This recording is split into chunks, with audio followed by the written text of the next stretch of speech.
guys, welcome back to our channel. இது Sunday to Monday routine video தான் பார்க்க போறோம். Monday வந்து எனக்கு லீவா இருந்தது.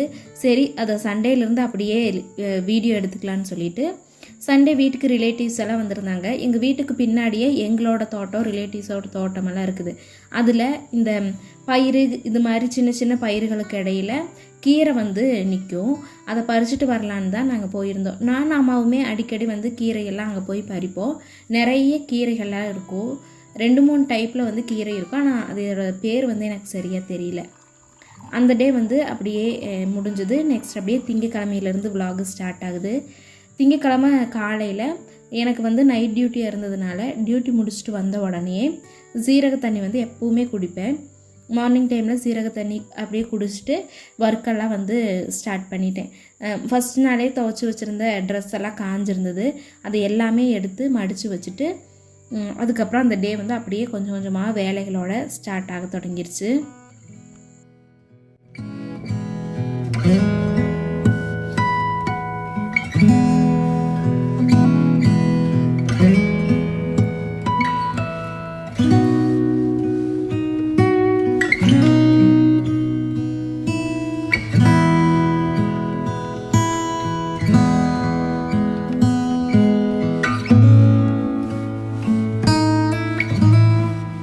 லீவாக இருந்ததுனால மார்னிங்கே நிறைய ஹேருக்கு ஆயில் அப்ளை பண்ணிவிட்டு ஈவினிங் ஹேர் வாஷ் பண்ணலான்னு ஆயில் அப்ளை பண்ணுறதுக்கு ஸ்டார்ட் பண்ணிட்டேன். யூஸ்வலாக நான் வீட்டில் இருக்கும்போது எப்போவெல்லாம் டைம் கிடைக்குதோ எனக்கான மீ டைம் எடுத்துகிட்டு செல்ஃப் கேர் வந்து செய்யறதுக்கு ஸ்டார்ட் பண்ணிடுவேன்.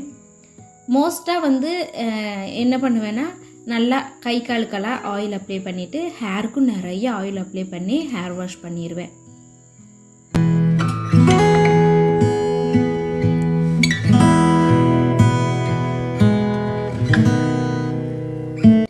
அதுக்கப்புறமா நைட் டியூட்டி முடிஞ்சு வந்த உடனே அந்த ட்ரெஸ் எல்லாமே அப்பப்போ வந்து மார்னிங் டைமில் துவைச்சி போட்டுருவேன். அதையும் துவைச்சி காய போட்டுட்டேன். இதுக்கு முன்னாடி இருந்த ட்ரெஸ் எல்லாமும் எடுத்து மடிச்சும் வச்சுட்டேன்.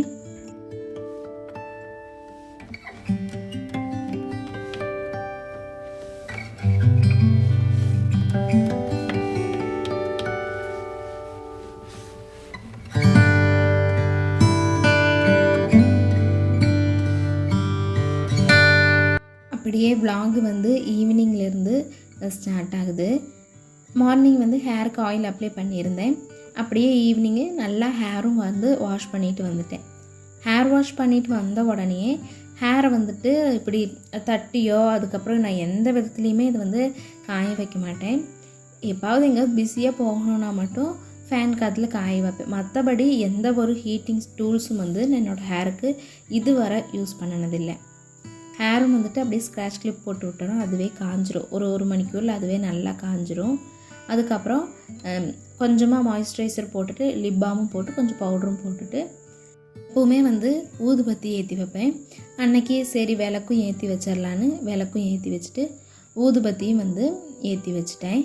ஊதுபத்தி ஏற்றுறது நல்லா வாசமாக இருக்கிறதுக்கு வேண்டி தான் மெயினாக நான் ஏற்றுவேன். நீங்கள் எதுக்கெல்லாம் ஊதுபத்தி யூஸ் பண்ணுவீங்கன்னு மறக்காமல் கமெண்ட் பண்ணுங்கள்.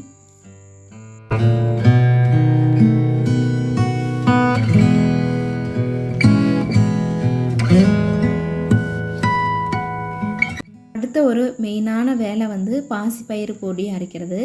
இது வந்து ஃபேஸ் பேக்குக்கு தான் இந்த பொடி வந்து பண்ணி வைக்கிறேன்.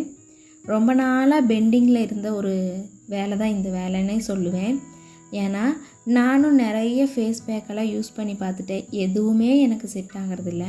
அதே மாதிரி தான் எந்த க்ரீம் யூஸ் பண்ணாலும் எனக்கு செட் ஆகாது ஃபேர் அண்ட் லவ்லியே தவிர. இந்த ஃபேஸ் பேக்கில் வந்துட்டு இந்த ஃபேஸ் பேக் மட்டும்தான் எனக்கு இதுவரை செட் ஆகிருக்குது. கொரோனாவிலேருந்து இப்போ வரைக்குமே எனக்கு செட்டான ஒரே ஃபேஸ் பேக்னால் இந்த பாசிப்பயிறு பொடி தான். இதுவும் போடுவேன், அலோவேரா ஜெல்லும் போட்டுக்குவேன். ரெண்டுமே வந்து செட் ஆகும். மற்ற எந்த க்ரீமோ எந்த ஒரு ஃபேஸ் பேக் என்னோடய முகத்தில் பட்டதுனாலுமே பிம்பிள்ஸ் வந்து வர ஆரம்பிச்சிடும். அதனாலேயே இந்த பாசிப்பயிறு பொடி எப்போவெல்லாம் காலியாகுதோ அப்போவெல்லாம் வந்து பொடி பண்ணி ரீஃபில் பண்ணி வச்சுக்குவேன். கடையில் வாங்க மாட்டேன், பொடி பண்ணி தான் வீட்டில் வந்து வச்சுக்குவேன். கடையில் வாங்கினாலுமே அது வந்து எனக்கு செட் ஆகிறது இல்லை. ஆனால் வீட்டில் நம்ம ஃப்ரெஷ்ஷாக அரைக்கிறது செட் ஆகிடுது. அதனால் இதையும் பொடி பண்ணி எடுத்து வச்சுட்டேன். எங்களோட ஜார் வந்து சின்ன ஜாருங்கிறதுனால நல்லா பொடி ஆகலை. ஏன்னா நான் கொஞ்சம் தான் போட்டேன். கொஞ்சம் கொஞ்சமாக செஞ்சு வச்சுக்கிட்டோன்னா பூச்சி வந்து பிடிக்காது. அதனால் கொஞ்சமாக பாசிப்பயிறு எடுத்து செஞ்சு வச்சதுனால அந்த ஜாருக்கு கொஞ்சமாக இருந்ததுனால நல்லா அடிபடலை. அதனால் நல்லா ஃபில்ட்ரு பண்ணிவிட்டு அதுக்கப்புறம் ஒரு ஏர்டைட்டான பாக்ஸில் போட்டு வச்சிட்டோன்னா ரொம்ப நாள் அது அப்படியே இருக்கும். அதை வந்து நம்ம அரைச்சா மட்டும் பத்தாது, ஃபஸ்ட்டாக நம்ம ஃபேஸ் பேக்கும் அப்ளை பண்ணணும் இல்லையா? அதனால் ஃபேஸ் பேக் வந்து அப்ளை பண்ணி ஒரு 15 மினிட்ஸுக்கு அப்புறமா அதையும் வந்து வாஷ் பண்ணி விட்டுட்டேன். எந்த ஒரு ஃபேஸ் பேக் போடுறதுனாலுமே பால் வந்து சேர்த்திக்கிட்டோன்னா நம்மளோட ஃபேஸுக்கு தேவையான ஆயில் வந்து அதுலேயே கிடைக்கும். இதை வந்து ட்ரை பண்ணி பாருங்கள். நான் எப்போவுமே பால் தான் ஊற்றி இது வந்து ஃபேஸ் பேக் வந்து மிக்ஸ் பண்ணுவேன். ஃபேஸ் பேக் அப்ளை பண்ணிவிட்டு அதுக்கப்புறம் ஃபேஸும் வந்து வாஷ் பண்ணிவிட்டு வந்துட்டேன். ஃபேஸ் வாஷ் பண்ணிவிட்டு வந்த உடனே ஆப்பிள் இருந்ததுனால அதில் ஜூஸ் போடலான்னு கட் பண்ணிகிட்டு இருந்தேன். எனக்கு ஆப்பிள் ஜூஸ் வந்து ரொம்ப பிடிக்கும். எத்தனை பேருக்கு ஆப்பிள் ஜூஸ் பிடிக்கும்னு மறக்காமல் கமெண்ட் பண்ணுங்கள். ஆப்பிள் வந்துட்டு ஜூஸ் போட்டோன்னா கொஞ்ச நேரத்துலேயே கருத்துரும். இந்த கருக்காமல் இருக்கிறதுக்கு நிறைய ஐஸ் க்யூப் போட்டு வச்சிட்டோன்னா ஆப்பிள் ஜூஸ் வந்து எப்போவுமே கருத்து போகாது. இதை வந்து ட்ரை பண்ணி பாருங்கள். பொதுவாக ஆப்பிள் ஜூஸு அதுக்கப்புறம் ப்ராம்கனேட் எல்லாம் ஜூஸ் போட்டால் எனக்கு ரொம்ப பிடிக்கும். வெறுமனே சாப்பிட்றத விட அதிகமாக ஜூஸ் போட்டு தான் குடிப்பேன். ஜூஸ் போடுறதுக்கு கொஞ்சமாக சுகரும் தண்ணியும் தான் சேர்த்துக்கிட்டேன்.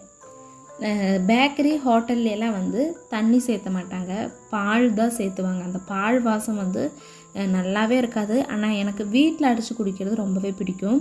அப்படியே ஜூஸும் குடிச்சிட்டு அந்த டேவும் அந்த vlog-ம் இதோட முடியுது. பிடிச்சிருந்ததுன்னா லைக் பண்ணி சப்ஸ்கிரைப் பண்ணிக்கோங்க. தேங்க்ஸ் ஃபார் வாட்சிங். Bye bye.